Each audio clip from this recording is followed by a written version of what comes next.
4 দিন আগে যে মেয়েকে কাজ দিয়েছিল পরিবারটি, আজ সেই মেয়ের জন্যই লাশ হয়ে পড়ে আছে পুরো পরিবার। অন্যদিকে উপকার করা পরিবারকে খুন করে তাদেরই রক্তে গোসল করে ড্রেস পাল্টে চলে গেল কাজের মেয়েটি। এ ঘটনার পর পুরো ঢাকার মানুষ নড়ে চড়ে বসেছে।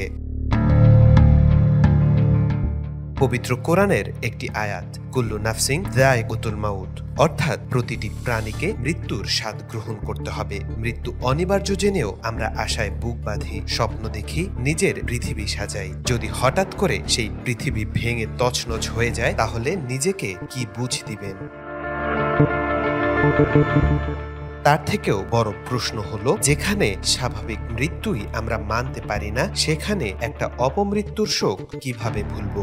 এমনই এক হৃদয় বিদারক ঘটনা ঘটেছে একটি পরিবারের সাথে। স্বামী, স্ত্রী আর একমাত্র কন্যা দিব্যি কেটে যাচ্ছিল দিন। হঠাৎ করে পড়ল এক কালো ছায়া, নিমিষেই ধ্বংস হয়ে যায় পুরো পরিবার।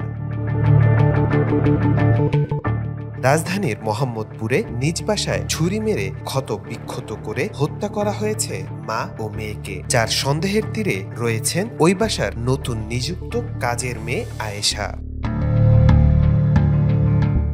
ভবনটির একাধিক সিসিটিভি ফুটেজে দেখা গেছে, নাফিসার বাবা স্কুলের উদ্দেশ্যে সকাল 7টার দিকে বের হয়ে যান। সকাল 7:51 বোরখা পরে ওই বাসার লিফটে 7 তলায় যায় গৃহকর্মী আয়েশা। সকাল 9:35 কাঁধে স্কুল ব্যাগ নিয়ে ড্রেস পরে মুখে মাস্ক লাগিয়ে বের হয়ে যায়। বেলা 11:30টার দিকে নাফিসার বাবা বাসায় ফিরে স্ত্রী ও মেয়েকে রক্তাক্ত অবস্থায় দেখতে পান।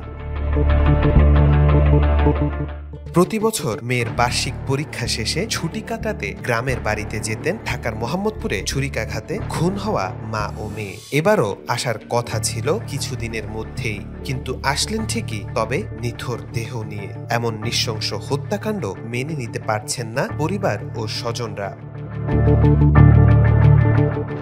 এভাবে অকালে চলে গিয়ে জন্ম দিয়েছে অনেকগুলো প্রশ্ন।